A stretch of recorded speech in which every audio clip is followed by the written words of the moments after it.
would like to present. I'm going to talk a little bit about Karen, our next speaker. You'll notice that in the bio in the program, that her bio is a testament to her boundless energy and commitment to Rotary ideals. She devotes a substantial amount of her time to mentoring president-elects and other key leadership personnel in managing their clubs. Her super seminars on membership growth for District 7450 received high praise from those attending, and I am sure that you will find her presentation here today very rewarding. I present to you Karen Mazarella. Come on up, Karen.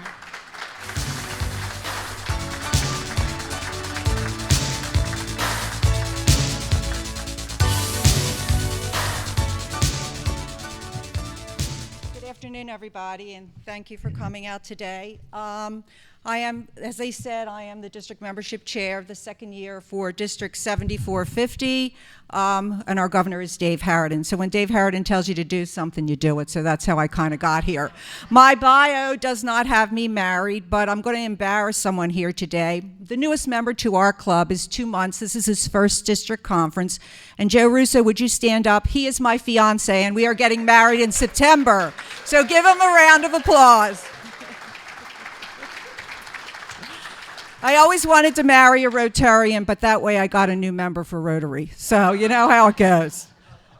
So today I'm going to talk to you a little bit about 3 things that we find very important for Rotary in terms of membership. The first one is our Just Ask campaign that we have been utilizing for the past 2 years. And I have a pin that I'm wearing, which we will give you when you leave. Just ask someone to join Rotary. Almost like a visual symbol to you to start that conversation. The second thing I'm going to be talking about is how do we attract young professionals? We call them millennials. I'll say 40 and under, okay, whatever, to get them to come to our clubs and expand, because obviously we need some younger members to sustain Rotary. And the last one is a new concept, because we have talked about satellite clubs. We call it the passport clubs. I don't know how many of you have heard of that, but just like a passport, you're going to visit other clubs. And I will go into length with that later on.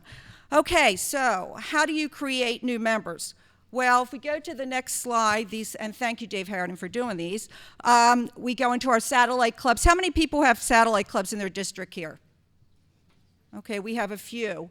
We have 2 in our district, and for those of you that don't know about satellite clubs consist of, with the new flexibility of the Council of Legislation that was passed in July of 2016, we can be more flexible with meeting obviously 2 times a month, happy hour meeting. You don't have to have the formal meal. You can have a project on another day, so you make it more flexible and more appealing for younger people that have families coming after work, having a happy hour, getting a meeting, and they love doing projects. We know how they love to get their hands dirty. Hands on, one and done. And I will repeat that over and over again. And of course, we have some e-clubs. Does anyone have an e-club in their district? You do, okay.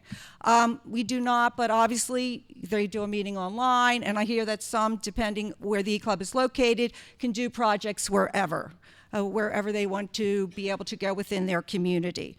And of course, strengthening your membership, RI has some wonderful materials that they have that you can get on membership. I do not have it here, but with our seminars that we do, we've done seminars for the past 2 years that I've been membership chair. We do it in areas. We have 3 different areas which consist of 15 clubs, and I call it Dave Harridan and Karen's Roadshow. We literally go on a roadshow, right, Dave? We just pack up our stuff and go from one to the other. But the idea is it brings them to we go to where they're at. And we've been able to get more people to come out to the membership seminars.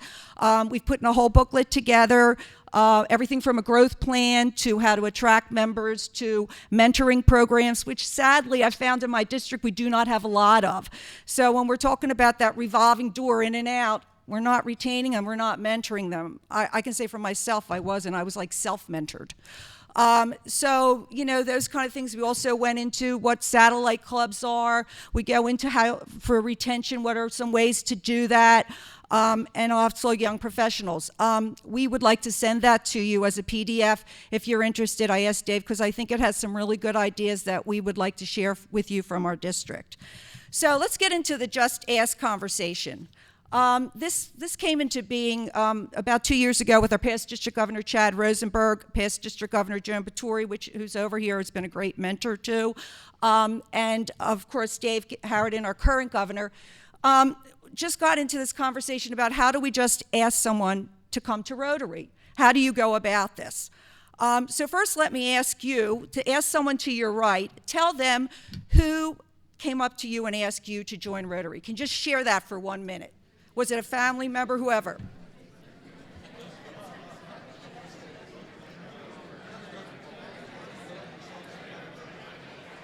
Okay. I think we got that one. Everyone knows who got them to join Rotary.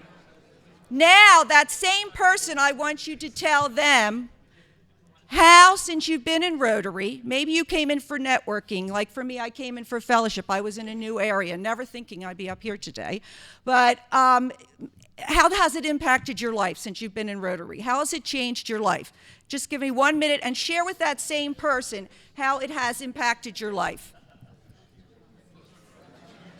In a good way, in a good way. We want good things.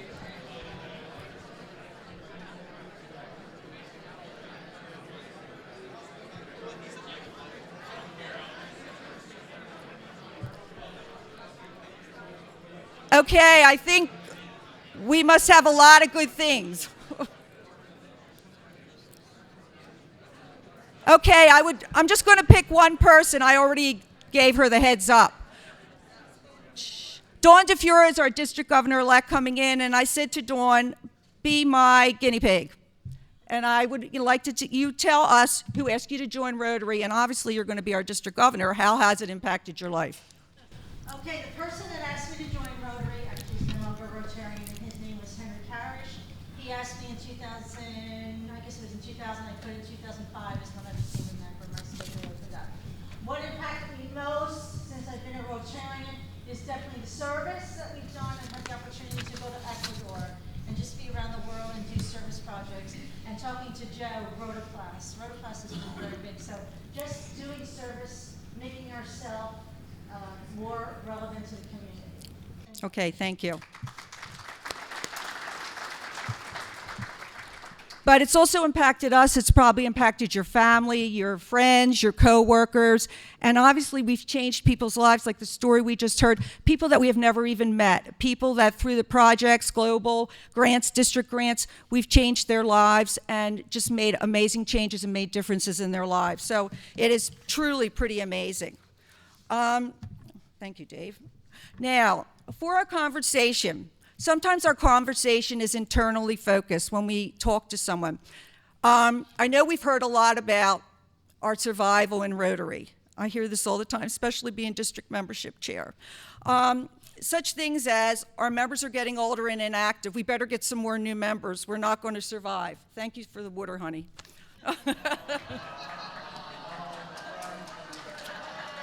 I love you. Thank you. He knows me so well, it's scary. He's a keeper, he's a keeper.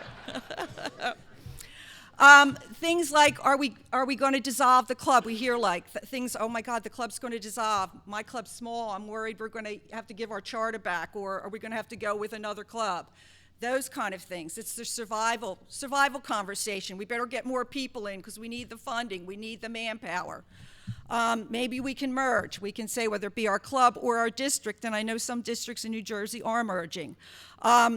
RI's beating us up. I get those forms all the time. How our members are. Are we up? Are we down? What's our percentage of women? We're up. That kind of thing always being sent to us. Membership is declining overall in the United States. It seems like in the other countries in Europe, it's going up. What are we not doing? And like I said, oh my, clubs are merging, districts are merging, clubs are turning in their charters. And as Dave would say, yada, yada, yada, yada, yada, yada, right? So as we go on from that. But the internal conversation is not the best for retaining, I feel, members, okay? Because it's really about us. So that revolving door, I was somewhere yesterday, you know how you get in that door and it goes around? I'm always thinking I'm gonna fly out. But I just feel like we do that with members. They come in, it's all about survival. We don't care, just bring them in. We're not mentoring them, we're not engaging them, we're not fitting them to Rotary, and they're right out the door. So we need to change the way we talk with them, and that would be with an externally focused conversation. Externally focused conversation is just listening to them, talking to them, hearing what they have to say. It's about them, not about us. So our conversation with the Just Ask is basically around that external conversation. Are you listening to someone? Are you hearing them? Or are you more worried about what's happening in the club? Are you making a difference in their lives? And for the year coming in, that is our logo. That is our theme, making a difference, which is so apropos for us. Okay, Dave, you go to the next one. So let's get into this 5-minute conversation. And Dave is such a pro at this. The 5-minute conversation, and that's all it takes, 5 minutes to change someone's life. Many of you here, whoever asked you to join Rotary, it was probably a 5-minute conversation. And look at you're here. You're here to learn, you're here to network, you're here to engage, you're here to share your projects and celebrate Rotary. How amazing. So the 5-minute conversation that we're going to talk about today is getting into their world. Can we get to the next one? First thing is getting into their world. And I know that sounds, when I first heard this, I thought, oof, I don't know. And I'm pretty outgoing. I'm not that shy. Getting into their world is such that you want to know what's going on in their life. You want to hear, do they have kids? What's their age? What's their job? What do they like? Are they into community service? What is it? And why would you do that? Because you want to know where to put them. And so many times we talk over, around, through, and this is not your spouse. I mean over, around, and through to these other people, you know. We don't listen intently or precisely. We just don't listen. Like, yeah, did you take the trash out? Yeah, I'm watching the game. Yeah, okay, here we go. You know, that's our normal. But with this, we have to listen. We call it precision listening, so that we hear what's going on. They feel valued, they feel bonding, and they feel like we really care about them. And that draws them to us. I don't know how many here use membership leads. How many use membership leads here? You know what they are? Membership leads come from RI. They're leads that come and they give us members that are interested in our district. I've used this with that, where I do get information about them with that lead, telling me about their background, their age, their gender, their vocation, their interests. And by using this, they're already excited for Rotary, but I get them to listen to them. I find the right club, the right fit, with the right community service, with the right age range, with the right passion. And can I tell you, I've inducted a lot of these people. So this kind of conversation works, and it only takes 5 minutes of your time to change someone's life, just like they all changed your life, because you are all here today. Next one. Okay, so the pin there is just ask someone to join Rotary. This is what we use as our visual symbol. It has helped us. It took a year or so for people to get around this conversation, but just think about it. Think about whether you're internally focused or externally focused, and just take time to do this conversation. It's called an enrollment conversation. It'll take a little bit of time to learn it, but the benefits far outweigh it. It's just amazing the results that you can get from it. Remember, you can be the one who's going to make a difference in somebody's life. Okay, does anybody have any questions on that? Excuse me. All right, the next thing I'd like to talk about, and this came from Drew Kessler. He is from a district up in, maybe many of you know him, he's talked at the Zone. He was a president, 25 years old.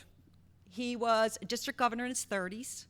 He's a Rotary coordinator now, and he put this video together, which we showed at our seminar, to talk a little bit about what is attractive to young professionals. We all say we want the millennials, and that's the 25 to 34. I was looking at this on the way up, and it's funny, they have millennials, they have the silent generation. I think we're the baby boomer, silent generation. There's all these different generations. I'm like, wow. But we're trying to attract younger people. So in this video, he went over different strategies and different things that we need to change in Rotary to make that work for us. So in this, he's going to go over communications. How do we communicate? Where do we start to attract them? What do they want? What don't they want? How do we engage them and their families? Because remember, these are usually young people that are starting careers, starting families, and that all takes time for them. and how to target that market. Okay, so the first thing is we need to be more visible in ads, commercials, radio, something that appeals to them. I remember that we had some billboard signs on 202, and I remember we did that. District Governor Joe Batory and her husband Joe Batory were instrumental in the PR of that, and I remember getting calls for that. And there was a radio station that promoted Rotary, and it was like miles down, and I called Dave. I said, Dave, I'm getting people calling me. This is wonderful. I said, can we do it? He goes, it's $10,000. I'm like, it's worth it. They're calling me. But it was all the way from another district. So we need something to get out to this age demographic that is going to bring them in. And change the branding. The branding, I think you would say, is more, I don't want to say, I'm older, and something that doesn't quite appeal to them. We know they're all into the social media market, but something that is definitely going to appeal to them. Obviously, they're starting their career. Time and money is not at a, they don't have a lot of it right now. So consequently, if there's a project they really feel there's an impact because they like to do a one and done, they will come up, they feel, with the time and the money to do so. Projects are very important to them, but projects they can do in a short amount of time. Also, like we all know, they want to get their hands dirty, okay? Some of you are flexible with your clubs. How many of you do meetings that are just not all regular meetings? You might do a project once a month or a happy hour a month to kind of shake it up and be a little more flexible. Anybody do this here? I know, great. Some of our clubs do that, and I think it's a great way to network with the social networking events. We have once a month happy hour. Some of our clubs in our district, it brings in new people. The projects, maybe they don't have a meeting that week, they'll do it on Saturday. Just being a little more flexible and making your club more inviting, because sometimes we get stuck in a rut and we just stay with the same and it's just not attracting new people. Use social media. I mean, I'm not technically really great, but I mean, I can do Facebook. I know Meetup is great to post things to get these young professionals involved in coming to something that you're hosting. Also Instagram and Twitter, and we just need to get this out to them. And this is what they use. This is what they use. So we need to go with the type of communication that they use. Okay, the next one is, where do we start? Many of you may have maybe 50 and older in your club, and maybe not, or 40 and older.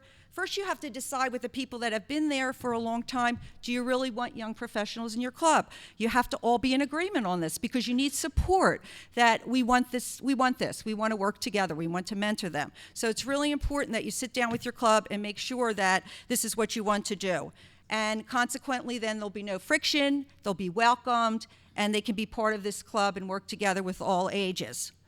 Also, make sure that your club is ready for the change. Maybe your board needs to meet, maybe you need to have an assembly and get all together and discuss this, okay? Be open to change and keep going and trying different ways. Maybe if this does not work and you still want to get younger people, you can always do the satellite club concept. Get some younger people to come, start the happy hour concept on a night or some other time, which tends to draw them with their time that they have available and the financial, that there is not a meal cost or things like that. Okay, so what do young professionals want? They want an organization that they can recognize and they feel like they belong to. They're proud of the accomplishments, they're proud of the things that they do. Of course, they want to give back to the community like most of us do, but that seems like it's paramount in their lives, since a lot of them will just go to Meetup and do a project and not even be involved in Rotary. So it's really important that we do this. They want to build a network both socially and vocationally, because they're starting out in their careers. And what better place than Rotary to be mentored by some great professionals that have been in the occupation for many years. So obviously they're meeting new leaders. Again, like I just said, vary time for the meeting venue, the project on Saturday, a project instead of a meeting, a happy hour, a joint meeting with another club, just something that changes it up and more flexible. I said a project formal meeting, and then again I said a satellite club. It just seems like the younger people are more drawn to something like that, and as I said, we have two, we're starting a third one that meets on Sunday. They should be approved by the end of this month. And people say, a Sunday? I said, it's a Sunday brunch after church. It works for them. They have young children. It works for them. And in fact, I got an older member that wanted to go back, and she joined because it just worked for them. And then the other week is a project. So whatever, and that, no one says you can have a meeting on Sunday, and it's a brunch. So what a great way to have a meeting. Of course, a no-cost venue, like I said, where maybe they offer free appetizers for a cash bar. And the service projects, get one where they can bring in the family. We always say the family of Rotary, and these are younger people. Let them be able to do something that they can bring their family and feel all part of it. You never know, the spouse may join, so you never know what will happen through something like this. The next thing is, what don't they want? Well, I love to sing. Okay? And where's the choir practice? I didn't get into that. I would like to be. But anyway, they said that makes them feel awkward. I don't know how many clubs sing. I've only been to a few in our district that do. But they said that makes them feel awkward for some reason. So just keep that into consideration if that's something you do. Don't expect them to come with money right away. I know we all love the foundation, and it is wonderful, and we do wonderful projects all over the world, but right then, just get them involved in the club, and then, you can slowly get into the part where we're asking them for financial support.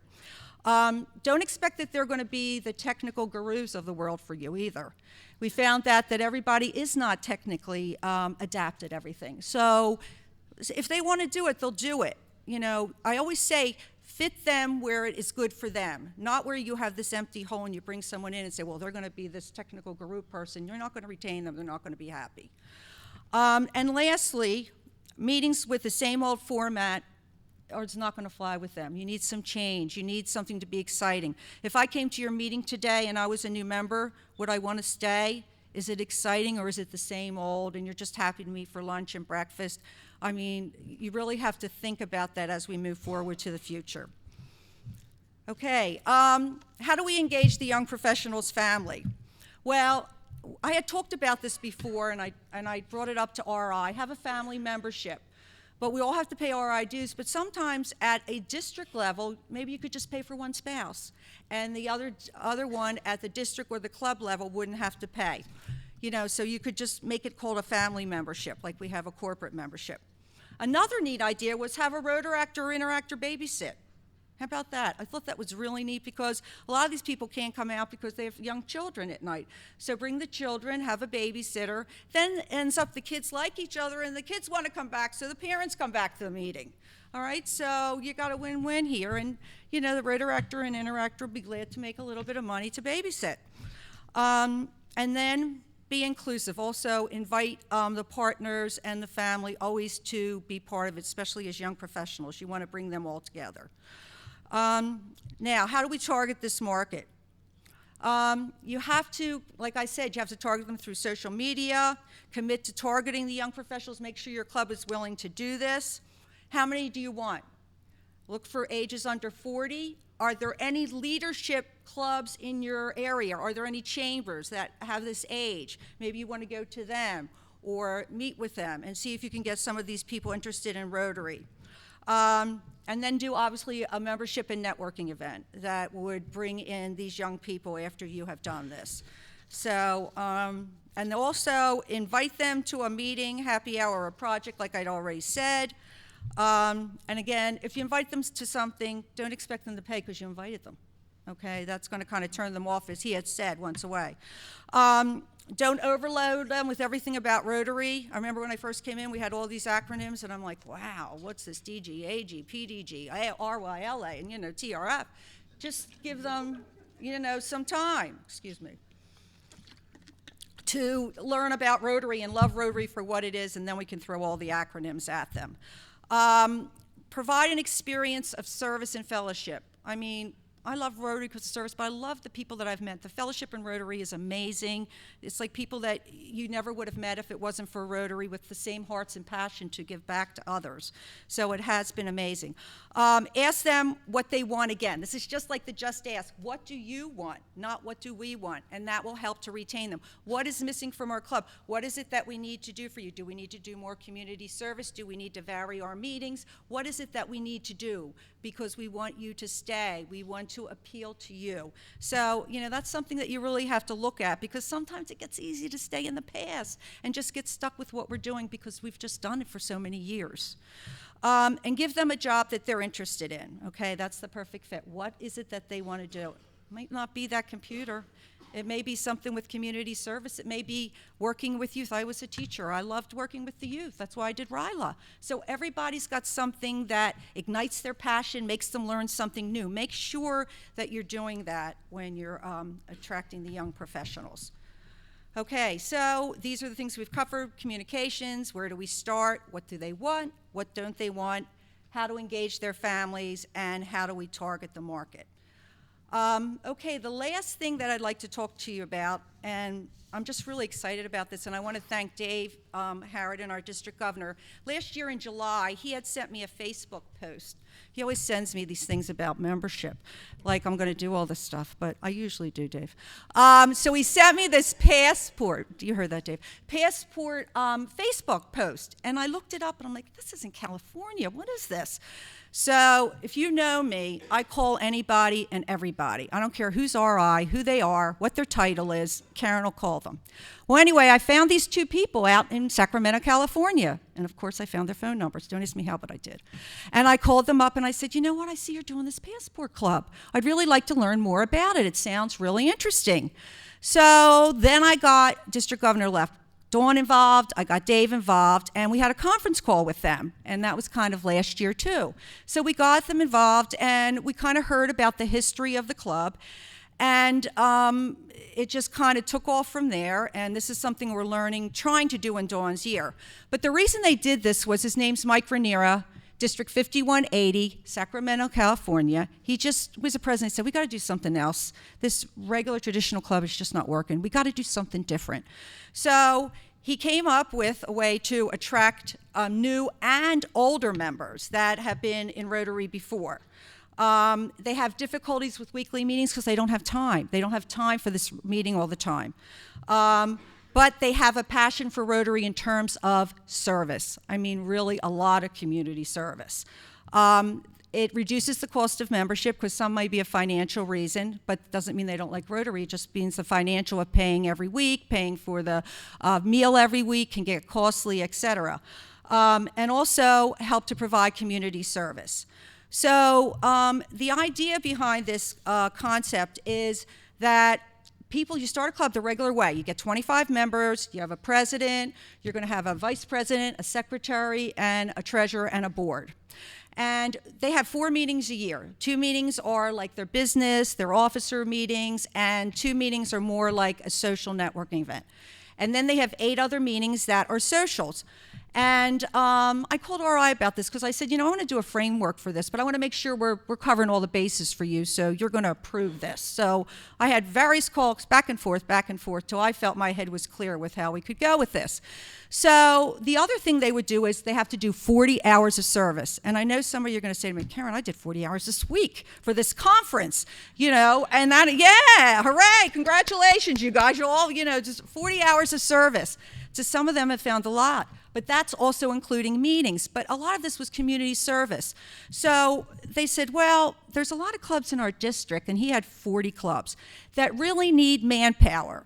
We have 10 in our club. We really need manpower. How many people here need volunteers for their projects? Come on, let's be honest. It's the 80-20 rule. Let's be really honest here. Come on. Everybody needs some manpower. So the whole idea behind this concept is that 10 clubs got on board. Like I said to Dawn, we have a passport train. Here's the engine, and we have 10 clubs on the back of the engine. And each club is really excited because they're going to get volunteers from this passport club that want to come and help with their projects, their fundraisers, their networking events. And they are listed on like a club runner, or they're listed on a website. And the members of this club get to access that and register to go and do these other projects at other clubs in the district. And then they get their hours. Well, what happened? The first year they had 150 members. Well, that's a lot. I think that's amazing. Second year they're at 85. And I said, Mike, what's going on? You went from 150 to 85. He goes, Karen, you're not going to believe this. I said, what? He goes, they all joined other clubs. I said, get out. That is so wonderful. Why are you getting upset? He goes, well, I said, because they went and they did projects with them. They got to network. They got to meet people in clubs they never would have met from all these areas, and they fell in love with one of them. Hey, can't get any better than that. So they're at like 85 right now, and the funny thing he told me was 3 were past district governors that joined this passport club, and 2 were from other districts. How about that one? They came in from other districts because this appealed to them. If they did not do the 40 hours, they would pay $1,000 to the TRF Foundation or $500 to the foundation. They had a certain amount. Their dues were minimal, $150 a half year, which is not a lot, including 1 meal because they had that particular meeting, the business meeting.